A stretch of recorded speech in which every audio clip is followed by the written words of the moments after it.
Good morning everyone, আশা করব তোমরা সকলে ভালো আছো। প্রচণ্ড বৃষ্টি হচ্ছে কাল রাত থেকে, আর একটানা বৃষ্টি হচ্ছে। আজও সকালে উঠে দেখছি বৃষ্টি হয়েই যাচ্ছে। তাই দাঁড়িয়ে দাঁড়িয়ে মানে দাঁত ব্রাশ করছিলাম আর ভাবছিলাম এই বৃষ্টিতে কাজকর্ম কিভাবে করব, কতটা কি ম্যানেজ করব, সেসব বিষয় নিয়ে একটু ভাবছিলাম দাঁড়িয়ে দাঁড়িয়ে। তাই কিছুক্ষণ একটু মাথার মধ্যে ঘুরিয়ে নিলাম যে কিভাবে কি করব কি না করব। চলো তাহলে যাওয়া যাক। ফ্রেশ হয়ে এবারে চলে যাব একটু পুজোর দিকে।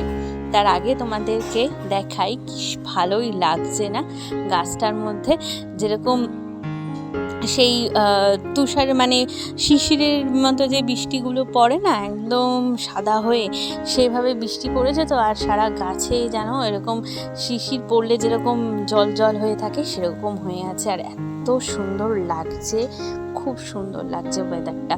কিন্তু জল উঠবে মনে হচ্ছে আজকে, পুকুর টুকুর ভেসে যাবে। একটানা বৃষ্টি হচ্ছে তো রাত থেকে, আজকে ঘটাবে একটা কিছু ঘটনা। তো আমি চলে এলাম রান্নাঘরে। এখন হচ্ছে চা বসিয়ে দিয়েছি, চাটা হোক।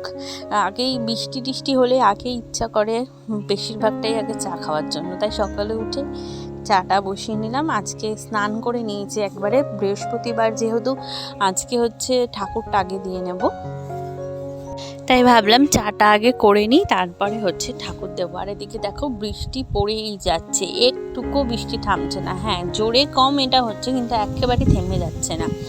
তো এদিকে তো এক টানা বৃষ্টি চলছে আর ভালোও লাগছে।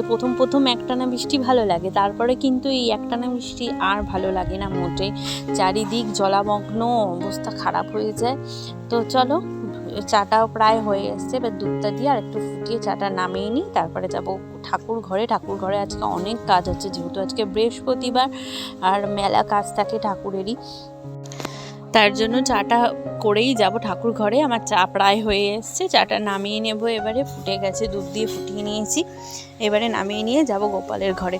আর গোপাল এখনও ঘুমাচ্ছে। আমি আজকে একটু দেরি করেও উঠেছি যদিও বা, আর তার সাথে আমার স্নান টান চাটা করতেও প্রায় 9টা মতো এখন বাজতে যায়। এখন গোপালকে তুলছি, আর আমি যখন গোপালকে তুলি, গোপালকে একটু মানে ভালোবেসে আদর করে গোপালকে তুলি, কারণ গোপাল তো সন্তানের মতো, তাই গোপালের যত্নও কিন্তু সন্তানের মতোই করতে হয়। যতটা পারি চেষ্টা করি, সব সময় তো পেরে উঠি না, কারণ এখন তো রুটিন চেঞ্জ হচ্ছে, মেয়ের পড়াশুনো এদিকে শুরু হচ্ছে, কদিন পর থেকে স্কুলও শুরু হবে। ওকে স্কুলে ভর্তি করার জন্য ফর্ম টর্মও তুলবো, এবং কি কোন স্কুলে দেব বা কত কি খরচা পড়ছে বা কোন স্কুলের কি বাজেট, সেগুলোও কিন্তু তোমাদেরকে জানাবো অবশ্যই। আর সেসব বিষয় নিয়েও আমি কিন্তু খুব তাড়াতাড়ি কিছু কথা তোমাদেরকে বলবো। আর এদিকে হচ্ছে দেখো ঠাকুরের ফুলগুলো মা তুলে রেখেছে, আর বৃষ্টি ভেজা এই ফুলগুলো যে এত সুন্দর লাগে কি বলবো। আর এখন গোপালকে স্নান দিয়ে এবার ফুলগুলো একে একে সাজিয়ে দেব। আর হচ্ছে এদিকে ঘর টট এগুলো রেডি করব। বৃহস্পতিবারের পুজোটা দিতে আমার বড্ড সময় লাগে, সবারই সময় লাগে, কারণ প্রত্যেকটা ঠাকুর স্নান করানো, প্রত্যেকটা ঠাকুর মোছা এগুলো থাকে। অনেকের রোজ দিনই মোছে, আমিও চেষ্টা করি মোছার, কিন্তু রোজ দিন হয়ে ওঠে না। আর রাধাকৃষ্ণও আমি রোজ দিনকে স্নান করি, মানে রোজ দিন স্নান করাতে পারি না। আমি সপ্তাহে একদিন এই বৃহস্পতিবারই স্নান করাই আর কি। আর মা লক্ষ্মীকেও বৃহস্পতিবার দিন স্নান করাই, আর সমস্ত ঠাকুর আমি রোজই মুছি, আর গোপালকে রোজই স্নান করাই। তো এইভাবেই চলে। যেহেতু আমি একার হাতে এগুলো করি তো আমার খুব অসুবিধা হয়, একটু সময় সাপেক্ষ বিষয়। যেহেতু মেয়ে এখনও ছোট, হয়তো বড় হলে ও যখন মানে নিজেরটা নিজে খেতে পারবে, করতে পারবে, তখন হয়তো আমি প্রত্যেক দিন করতে পারবো, কিন্তু এখন প্রত্যেক দিন করে উঠতে পারি না। এই যে ঠাকুরটা দিই, এটাই আমার মনে হয় অনেকখানি আমি করে ফেলি। তো যতদূর পারি আমি চেষ্টা করি। তো দেখো আমার কিন্তু গোপাল সাজানোও হয়ে গেল। আর কেমন লাগছে অবশ্যই বলো। আর ভীষণ সুন্দর, আমার তো ভীষণ সুন্দর লাগে যখনই গোপালকে সাজাই, সবসময় সুন্দর লাগে। তোমাদের গোপালকে বা আমার গোপালকে। তো ঘটও রেডি করে ফেলেছি, এবারে তাকে জায়গা মতো বসিয়ে দিলে একটু প্রদীপ ধূপকাঠি জ্বালিয়েই কিন্তু পুজোটা আজকে সম্পন্ন করব। তো চলো, আমার কিন্তু পুজো দেওয়া একদম কমপ্লিট। আমার গোপাল একদম ফুলের সাজে একদম সুন্দর রঙিন হয়ে আছে। চলো, শুভ সকাল, সুন্দর একটা সকাল তোমাদের সাথে শুরু করলাম। বৃষ্টি পড়ছে, কিন্তু উনুনে ভাত রান্না করাটা কিন্তু আমরা বন্ধ করি না, কারণ খুব ইম্পর্টেন্ট একটা জিনিস। আমাদের মধ্যবিত্ত পরিবারে কি হয়, আমাদের এই জিনিসগুলোকে খুব মেনটেন করতে হয়, একটা বাজেট তৈরি করতে হয়, মানে কি বলো তো, সেই রাজ্যের দেশের বাজেটের মতো বলতে পারো।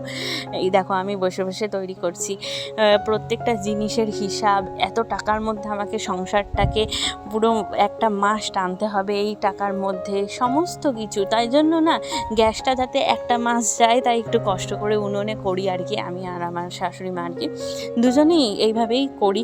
কত কি খরচা হচ্ছে, এই যে একটা টাকা মাকে ধরে দিয়ে দেওয়া হয়, সেই টাকার মধ্যে মাও চেষ্টা করে যাতে এক মাস আমরা ঠিকঠাক চলতে পারি, তারপরে মুদিখানা করে দেওয়া, এসব সমস্ত কিছু কিন্তু একটা হিসাব করে এভাবেই রাখি যাতে সমস্ত কিছু একটা নিয়ম অনুযায়ী চলে, যাতে সমস্ত কিছু আমাদের মানে কারোর কোনো যেন অসুবিধা না হয় কোনো কিছুতে সারা মাসটাতে।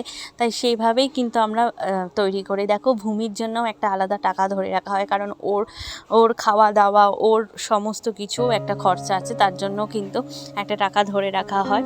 আর এত বৃষ্টির মধ্যে যদি খিচুড়ি না খাই তাহলে কি হয়, তার জন্য মা কিন্তু খিচুড়ি করেছিল, আর খিচুড়িটা খুব ভালো হয়েছিল, দুর্দান্ত।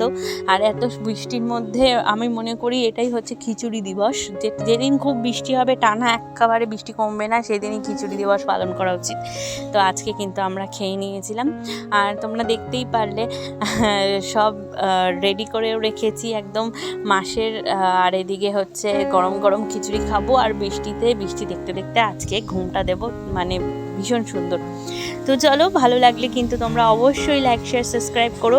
আর তোমরা কারা কারা এই বৃষ্টিতে খিচুড়ি খেয়েছো অবশ্যই কমেন্ট করে জানিও।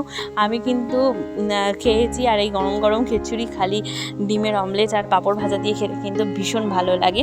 তো কেমন লাগলো ভিডিওটা অবশ্যই কমেন্ট করে জানাবে, আর ভালো লাগলে কিন্তু অবশ্যই পুরো ভিডিওটা দেখো, পাশে থেকো। আজকে এই পর্যন্তই ছোট্ট একটা ভিডিও তোমাদের সাথে শেয়ার করলাম, বাই।